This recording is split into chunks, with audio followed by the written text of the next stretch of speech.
to chat all about getting a e-board started or an officer's positions started. How do you get that chapter leadership going? What should it look like?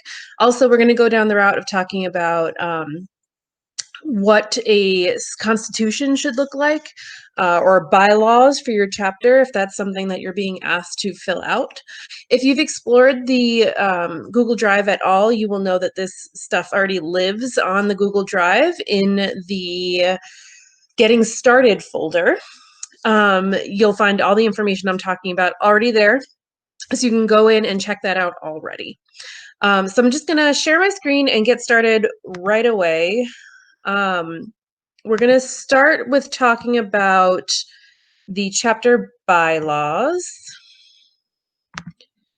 And I think this is really important to talk about because I feel like even if you're not required to have this, you should have a bylaw for your chapter, some sort of a layout for what your chapter intends to do, what that looks like, just so if anyone ever asks you, what does SADD do? You can present this to them. Likewise for your members, if you have new members or you're updating things within your chapter, you want to do different things with your SADD group this year that you've done or that you haven't done previously, that's somewhere you can adjust your bylaws. You can all vote on it as a group. It's something that you are all holding yourselves accountable to. So I think that it's really important to have either bylaws, a constitution, something similar to that, because then you all have something to fall back on if there's an issue with chapter members that are not following the laws that you set out. If your chapter seems to be going in a different direction than you had set up originally with your bylaws or constitution, you already have this document that's ready to go, that you can fall back on and use as a tool. So again, this is just a sample. This is kind of a conglomerate that I've put together from what I've seen from a lot of different chapters throughout the state and the nation. So feel free to take this. Please make a copy. Don't change the one that's on the drive.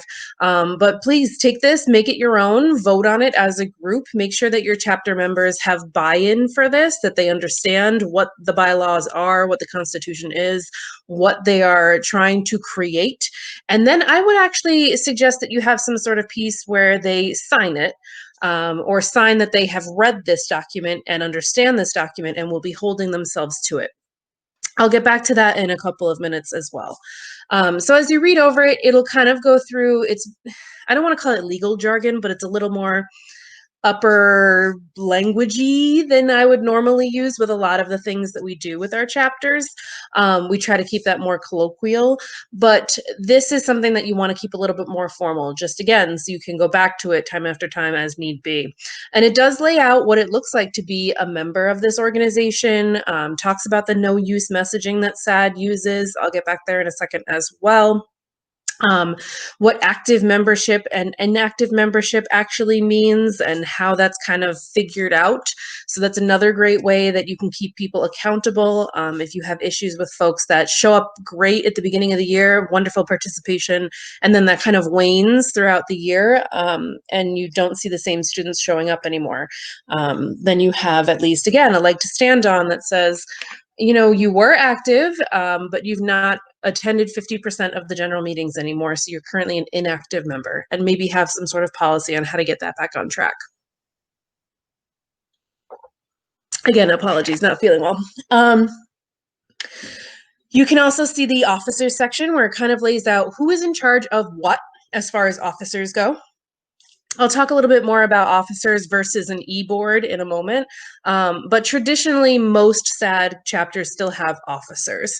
That'll lay it out by president, vice president, treasurer, secretary. Those are your four main positions. And then of course there's additional positions you can add to your chapters as well. I have a couple of ideas. We'll go over that in a second. It also gives you the eligibility for what it looks like to be an officer, what it means for an officer position, what kind of responsibilities they hold. It's important, again, so that your officers can look back on this and understand their responsibilities, know what they're signing up for as an officer, what it looks like to have to remove an officer, because while we never expect that we're going to have that kind of an issue, we may actually need to do that in our chapters. And it may not be for something negative that they've done. It may just be because they're busy and they can't give their attention and time to SADD anymore, unfortunately. And we need to replace them. So I would have some sort of something in place on what that activity looks like. Again, to just kind of keep things across the board for everybody. It does go through meetings, how often these meetings are going to be held, what kind of something is going to go on in this meeting, how it's going to be laid out in each meeting, what the attendance is expected of everybody in that meeting, what voting looks like. Again, just make sure you have that all laid out so it's out there ahead of time. So this is what your constitution more or less would look like. Kind of similar to the bylaws, but it lays it out in a longer fashion. So again, you can read all through this. It is on the drive. And then this gives you a little bit of a description and responsibility situation for those officer positions that we talked about. I would have that included in your bylaws and constitution, even though I do have a separate folder for the responsibilities laid out that the officers should be signing when they take the position. This is something you definitely want to still have in your constitution again, so it's there so you can rely on it. I have laid these out, based on what most chapters are doing with these positions, but again, you are welcome to tailor this as much as you want to. As I mentioned earlier, I did stick in a couple of other positions that I've seen some chapters use and utilize, and they've been phenomenal. So I would suggest having a look at these two different positions and possibly adding some additional ones, or at least adding these two, because they can be really helpful to keeping the rest of the officers on track as well, and not making it too taxing on the rest of the officers as well. I added public relations, which is someone who's going to take care of more of your social media, talking with the traditional media, having those conversations that some officers may not be interested in having or feel like they can handle. They don't maybe have that public personality. So this would be a great position for someone with that kind of a personality that likes being public forward. And then class representatives. I really think it's important that we don't see the same folks on our e-boards or chapter leadership every single time. I think that there should be a representative from each individual class within your school's makeup. So if you have a 9 through 12 grade school, have someone from each of the classes represented on your officer leadership board. This way it gives a greater representation for the whole school. It doesn't seem like it's just the juniors and seniors maybe that have moved up in the club that are able to take these officer positions. You can have these class representatives that are really able to give a better perspective on what each of the classes individually are going through, rather than as a whole. As I mentioned earlier, the process for removing an officer, while we don't necessarily think that that's something we're going to be dealing with, things happen. So that is what your sample club bylaws and constitution look like.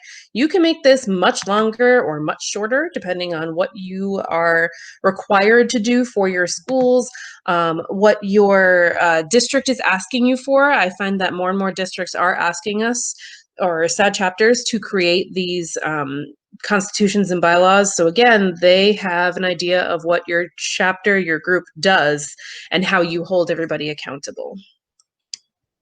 So I'm going to now move into those chapter descriptions, or the member descriptions. There we go. Okay. Again, this is on the drive, so you do not need to read everything in rapid fashion right now, but every chapter should certainly have a president, or whatever you would like to call this position. The president is definitely going to be the most taxed person for your group. It's going to be the most responsible position that you have, so it's going to require the most responsibility as well. And when we're talking about officers or an e-board position, this is something I would highly, highly recommend doing a vote for, not necessarily just like having folks say, oh, I want to be president, and, because you have a small group, you let it fly. I don't think this is a choosing situation. For most of you, you already have your chapter's vote on who's going to be in which position. But if you do not do that, I would definitely suggest some sort of anonymous voting situation where it's kind of more of a democratic process for folks. So the big thing about the president is that they're kind of also while also making sure that the chapter itself is doing everything it should be doing, they're also the head of the rest of the officers' boards. So they are delegating those responsibilities and those projects to the officers, the subcommittees, the participants of the group. They really are holding the schedule of what everybody should be doing and making sure those responsibilities are taken care of, especially if they are dropped at some point and an officer or a chapter member cannot fulfill their duties. The president would be the one left responsible for those activities or redelegating those responsibilities. So that's something that is a quality you need to look for in a president, big time.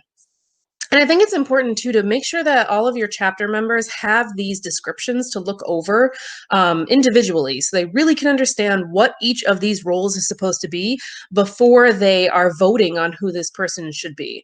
Again, not just because it's a popularity contest or they've been in SADD since they were a freshman. We want to make sure that we have the right person in the position. One of the other big roles for the president is to make sure that they are leading those e-board or officer meetings. So really important to make sure that they are the head of this organization. They're facilitating that meeting, they're facilitating officer meetings, they're scheduling things in a way that makes sense and that makes sure that all of the work gets done appropriately. They're also going to be approving financial expenditures or making sure they're at least looking over that if that's something in your district that the advisor, of course, needs to look over.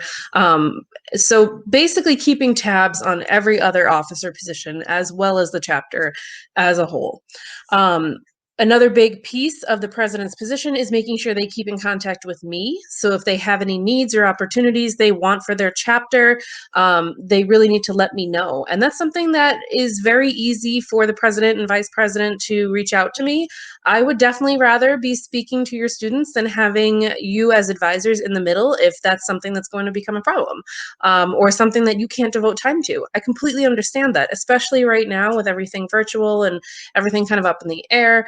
I don't want you guys as advisors to be stressed any more than you need to be. So there's no reason why in this peer-to-peer organization that we have with SADD, why the president and the vice president can't direct their questions and their queries to me. By all means, my information is always open. I'm happy to chat with the students anytime.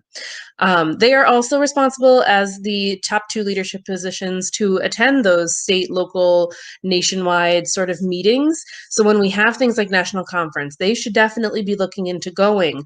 When we have local things going on, and I put out information to you all about whatever is going on locally, some conference that I may need them to attend, or a organization that's looking to put together a panel of SADD students, they should be the folks that are stepping forward and putting themselves forward first to attend those events and build their leadership skills. Obviously, our officers are all expected to take the pledge to remain drug and alcohol free. They have to sign that contract for life, and the officer's contract right here that we have put down at the bottom there, the information for them to print and sign. It will also give a little bit of a understanding in each position description, what you need to be eligible for, or how you become eligible to hold this position. Again, those are held in the Constitution and bylaws as well.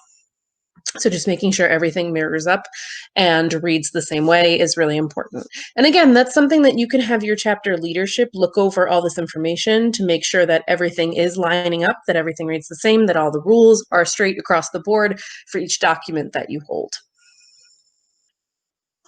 What we also want to do by, of course, making them sign this document is making them accountable for their actions and behaviors, for their responsibilities in this position.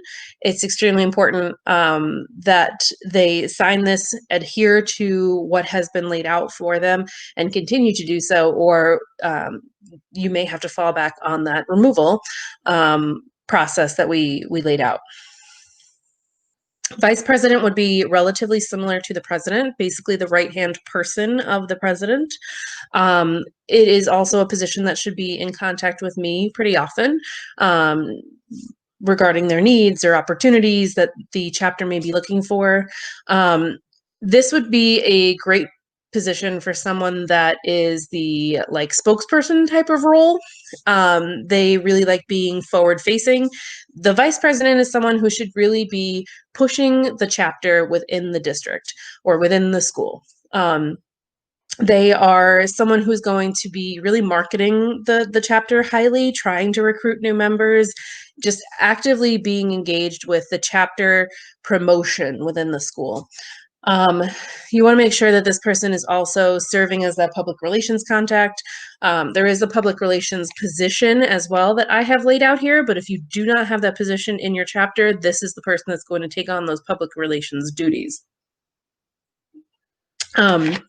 Your vice president can also make sure that all of your information in the portal, the SADD portal, is up to date, that everybody's registered, everything is completed, the activities are reported to me at the through that Google form that I've asked all of the advisors to report on. It's very simple. As advisors, again, you don't need to be doing this. This is something you can absolutely delegate to your chapter board or your officers. They can handle this. It's very easy to do, and it is a piece of their responsibility. And by putting it into their contract, it's something that they know that they're going to be responsible for. And again, accountability.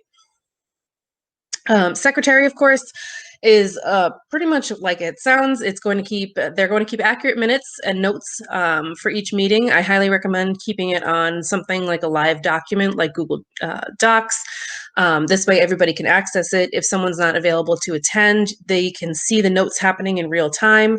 I would even recommend too, videoing or recording your meetings. So this way, if again, someone is missing or out sick for the day, they can see everything that happened at the meeting, or they can even video in real time. As we're all learning right now, there's tons of free ways to have a free e-meeting between each other. So there's no reason why you can't be putting these e-meetings out there.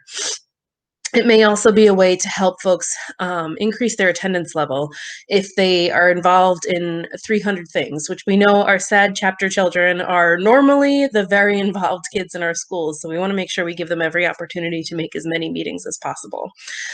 They also want to be the person that's going to keep track of the members and their attendance. So how many meetings have they come to? How many meetings have they missed? Is that adhering to your guidelines for being an active member, or do they go to inactive? Someone keeping accurate details of that is really important.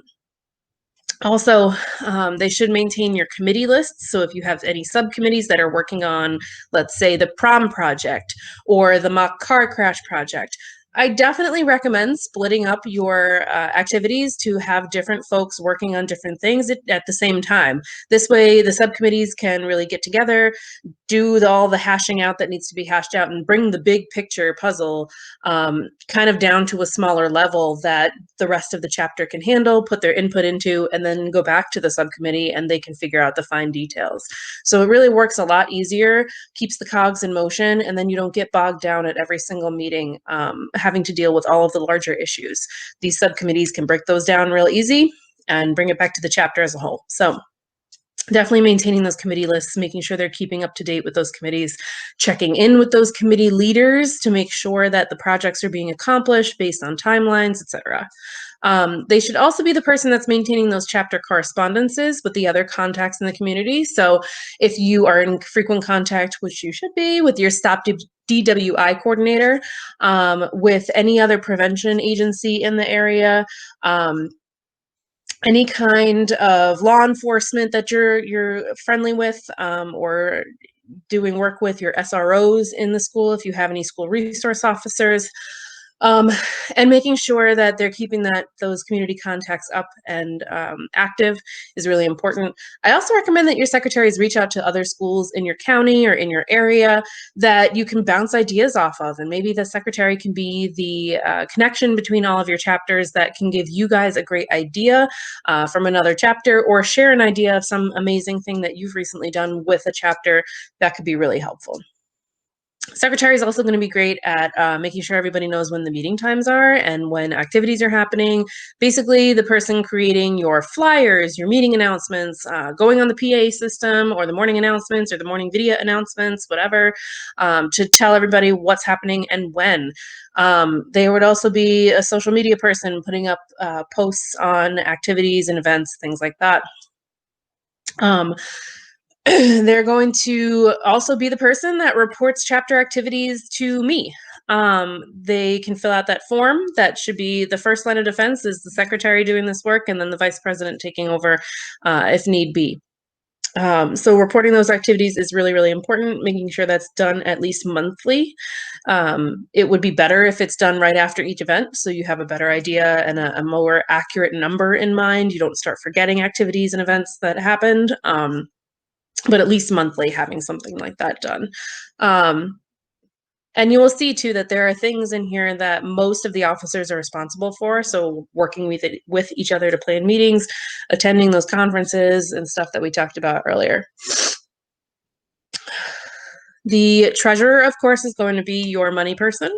They are going to be responsible for keeping count of all of your chapter's income and expenses and making sure that that is applicable or available, I'm sorry, to all of your chapter members. So you want to make sure that this is a document that is live, that not everybody can edit, but they can see. So your finances should be really transparent with the rest of your chapter, with the rest of your school, with your student council. You want to make sure that your finances are kept very, very well, and that you all are very aware of what you have to spend and what you could stand to gain by doing a separate fundraiser, or how much you would need from a fundraiser to be able to make your goals or go to conference or plan this event. Your treasurer should be on top of all of that. Obviously, they would be in charge of maintaining any bank accounts or accounts that you would have at the school. They would also be really responsible for creating those fundraising opportunities to make sure that your club has enough funds to do everything that you all want to do. So they can seek out grant funds from like AAA, State Farm, things like that. Of course, you can give me a call too, and I will make sure that I get them hooked up with those sorts of things. But the treasurer should be looking for those grant funds. They should be looking for those smaller community grants potentially that they could receive funding for. Maybe reaching out to local booster clubs or Elks clubs, whoever in your community may be able to provide some funding for you and continuing that relationship. I highly recommend you go look at the video I did last week on Advisor Academy about fundraising or fundraising with Chris, our Director of Development. He had some phenomenal ideas, and those are all things that your chapter treasurer can take on and run with. Your treasurer should also be making sure that your chapter dues are paid. So all of those things on the portal, when you put all the information in and you finally get to submitting membership, making sure that everybody's $5 is paid up and that your chapter is up to date is the treasurer's duty. So getting that done as soon as possible when the year starts, really important. Okay. As I mentioned, there is this public relations position that I have put in here. I've seen a lot of other chapters use the public relations position to be able to mitigate more of those interactions with the community, especially via social media. It takes a little bit off of the other officers having to do this as well. So I think this as a separate position is really valuable. The public relations officer would be creating those opportunities for the chapter to connect with either traditional media, so we're talking like the news, radio, things like that, and that could even be within your school, so the school newspaper, school photography, school video clubs, whatever, and modern media, of course, so social media.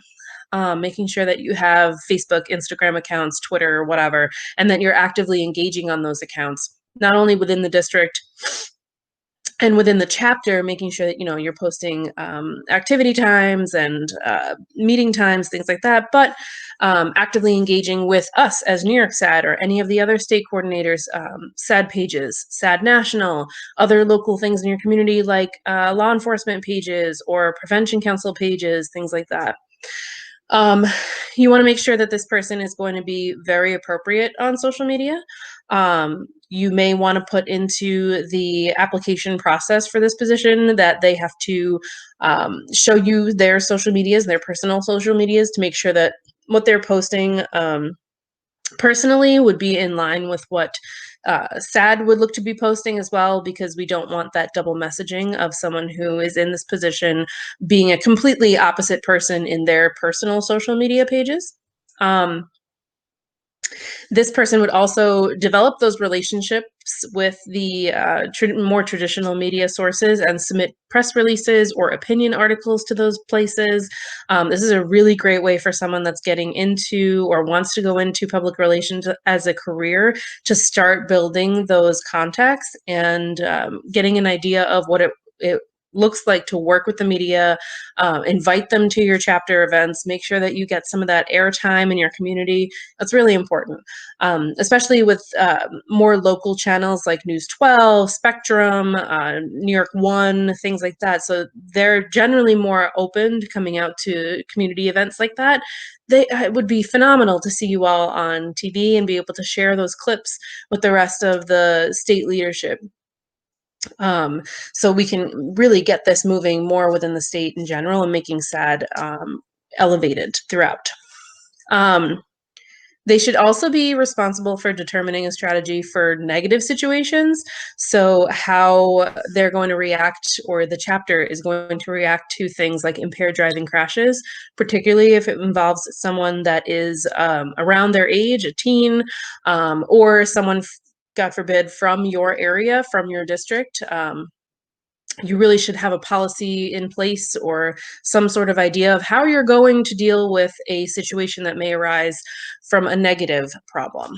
And then, of course, providing those up-to-date reports to a chapter meeting, really important. So you should be creating pages that are business pages when you are creating a social media page. So let's just use Instagram for example. Instagram has two different kinds of accounts. They have a personal account and a business or professional account.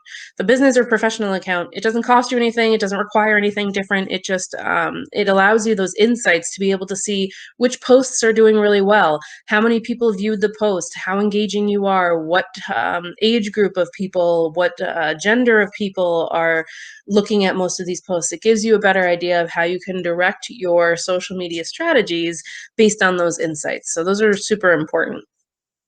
And that's something that this position, public relations, should be sharing at your chapter meetings as to what they've been doing on the side to boost your public persona and your social media influence. So I really think that position is extremely important to everything that we are doing. And then the class representative I talked a little bit about earlier, but I think this position, which really would be more of a multitude of positions, depending on how many grades you have in your school, or how many make up your chapter. So again, if you have a grade 9 through 12 school, you would aim to have a class representative from each one of the grades represented in that school. So you'd have a freshman class, sophomore class, etc., representative in your SADD chapter that's able to give you a more in-depth look into what your chapter, that grade within your chapter is doing. They probably also attend the meetings for the grades of the school. So whatever their graduating class year is, they probably have a group already planning certain things for their class year. They would attend those meetings. They could also report about what SADD is doing at those meetings. They would also be someone that's guiding your membership and helping you create new members by being in parts of these other social groups at school that you may not have been able to reach previously. They would be a huge bonus to your recruitment with their classmates to help you with projects or activities.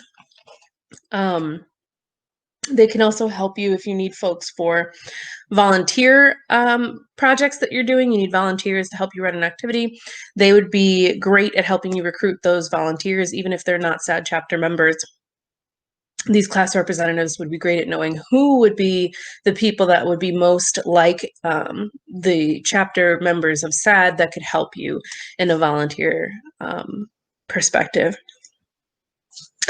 So I recommend that class representative. Again, these are not exclusive and they're not extensive. You can have 15 different chapter officer positions if you want to. But I think these are essential, in my opinion. If you have the opportunity to have each one of these positions, I would recommend having each of those, if possible. And the last thing I'm going to go over very quickly is the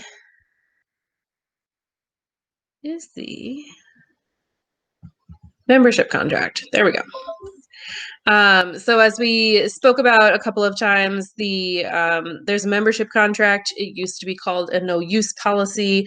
You can honestly call this what you would like to call it. I've just labeled it the membership contract. And it lays out what we expect of our chapter members and certainly our chapter leadership. We do have a no use policy at SADD. It is something that we are proud of, something that we expect that our students would adhere to, but we also don't want to make that something that is excluding folks. So we understand that things happen, that decisions are made that are not necessarily correct at times, and we understand that there are students that want to be part of SADD, but see that no use policy and are afraid to address the group or become part of the group because of their own personal concerns or issues. We don't want to exclude those folks. We want to try to make sure that they are adhering to our no use policy, that they are doing their best to avoid destructive decisions, drugs, alcohol, etc. But we're not going to exclude these folks if we find out that there has been some sort of an issue. It may be something that you'd like to put in your membership contract, what that would look like if something does arise. So maybe coming up with a contingency plan would be appropriate, but that's completely up to you. This really just lays out that the folks that are signing this are pledging that they're going to be dedicated to SADD's mission, that our no use policy is in all of our best interests, and that they're accepting that commitment. And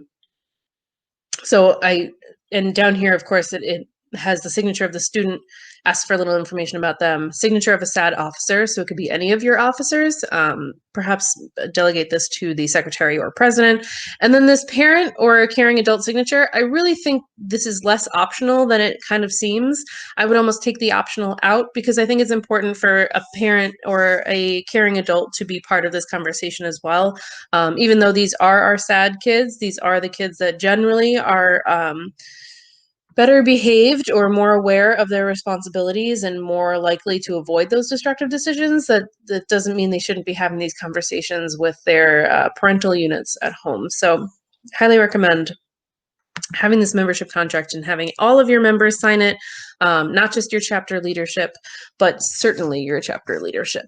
So that's kind of where we're at today. I told you I want to keep it a little short. That is going over bylaws, constitution, descriptions of officers or e-board.